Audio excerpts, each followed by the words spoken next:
mới thế mà ta đã kiếm được rất nhiều tiền. Mẹ ơi, sáng nay con ăn cơm ở căng tin ạ, ăn xong bụng con rất đau.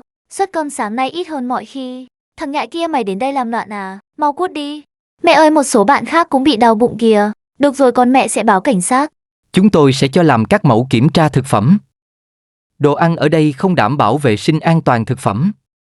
Thực phẩm bẩn không rõ nguồn gốc gây hại cho người sử dụng. Cô đã bị bắt để cùng chúng tôi điều tra làm rõ. Ôi xin hãy tha cho tôi biết lỗi rồi.